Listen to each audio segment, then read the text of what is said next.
जय माता की। आप सभी को नवरात्रि की बहुत बहुत शुभकामनाएं। जैसा कि आप जानते हैं 9 अप्रैल से चैत्र नवरात्रि शुरू हो रही है।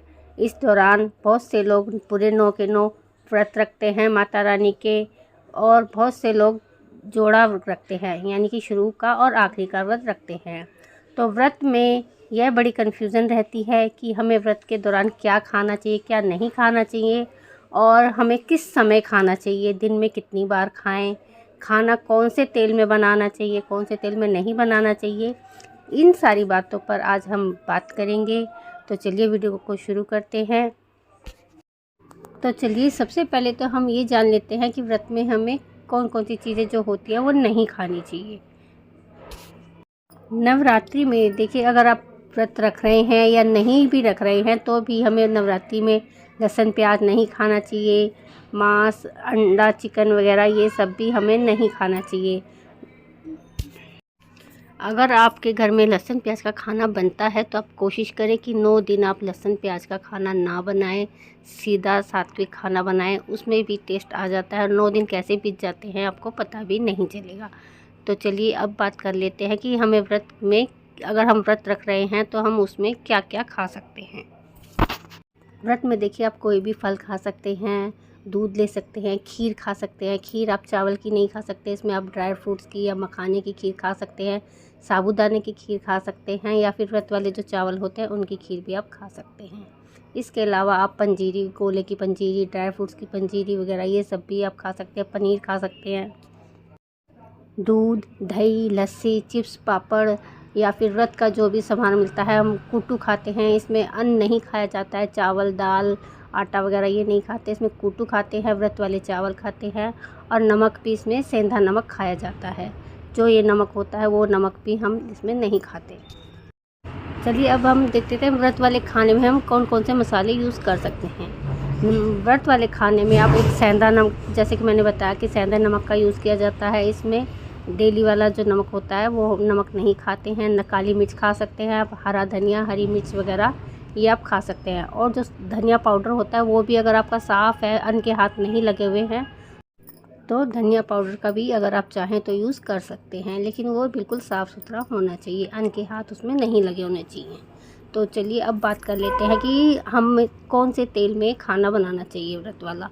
देखिए, आप कोशिश करें कि आप अगर देसी घी में बना सकते हैं तो आप देसी घी में बनाएं, और अगर आप देसी घी में नहीं बना सकते, देखिए हर कोई देसी घी यूज़ नहीं कर सकता है, तो आप डालडा का, यानी कि मूंगफली का जो ऑयल आता है वो वाला यूज़ कर सकते हैं आप। हमें इसमें रिफाइंड यूज़ नहीं करना होता, क्योंकि वो सोयाबीन से बना होता है। सोयाबीन जो होता है वो अन्न में आता है, तो इसलिए आप मूंगफली वाला ऑयल यूज़ कीजिए।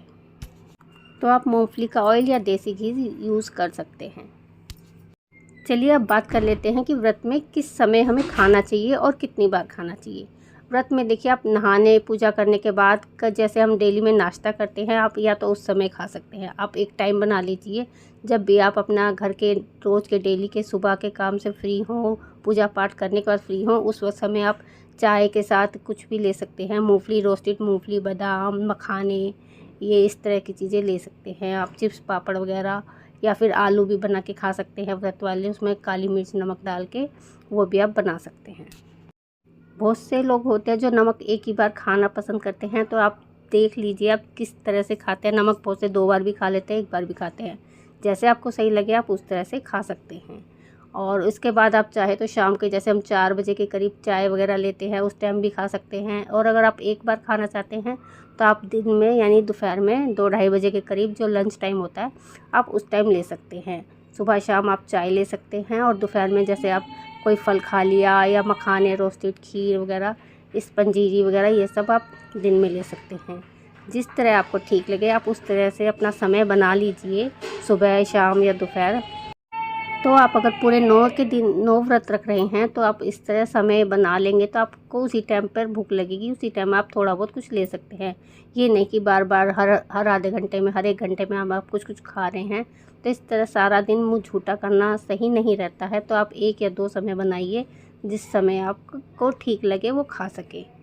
और आप पंजीरी वगैरह पहले बना के रख लीजिए। रोस्ट बादाम जो है रोस्ट करके रख लीजिए, मखाने रोस्ट करके रख लीजिए अलग साफ़ डब्बे में भर के। उसे इस तरह से आप अपने व्रत का खाने का समय एक टाइम बना सकते हैं कि आप इस टाइम को ये सब चीज़ें ले सकते हैं।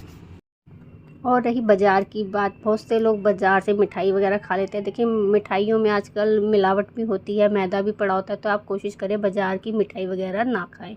घर में मावा भून के आप बर्फ़ी वगैरह बना सकते हैं, उसका भोग भी लगा सकते हैं, ड्राई फ्रूट का भोग भी लगा सकते हैं। फिर उस भोग को ही आप खा सकते हैं, तो आपको अच्छा भी फील होगा और आपका पेट भी भरेगा और आप उसी भोग को प्रसाद के रूप में सब घर में थोड़ा थोड़ा भी ले सकते हैं। तो कोशिश करें बाज़ार से लाया हुआ ना खाएं, जो भी खाएं व्रत में आप घर में ही बनाकर खाएं। दूध, पनीर, दही वो भी आप सब घर में ही तैयार कर लें, तो उसे आप व्रत में खा सकते हैं। व्रत में थोड़ा साफ़ सफाई का ध्यान थोड़ा ज़्यादा रखें। जब भी व्रत का खाना बनाएं, कुछ भी बनाएं, तो अपने अन्न वाली गैस, जैसे आपने डेली का खाना बना लिया, फिर अपनी गैस को अच्छे से साफ़ वाफ करने के बाद आप अपने लिए उस व्रत का खाना फिर आप उसके बाद खाएं। तो इस तरह से आप 9 दिन पूरे माता का व्रत अच्छे से कर सकते हैं और ये सारी चीज़ें आप व्रत में खा सकते हैं। आई होप आपको सारी चीज़ें समझ में आ गई होंगी। अगर आपको कुछ भी पूछना चाहते हैं तो मुझे कमेंट कर सकते हैं। आई होप आपको यह वीडियो पसंद आई होगी। वीडियो पसंद आए तो प्लीज़ वीडियो को लाइक करें, ज़्यादा से ज़्यादा वीडियो को शेयर करें, ताकि सब यह लोगों को यह वीडियो उनके काम आ सके। तो चलिए मिलते हैं नेक्स्ट वीडियो में। हरे कृष्णा, जय माता की।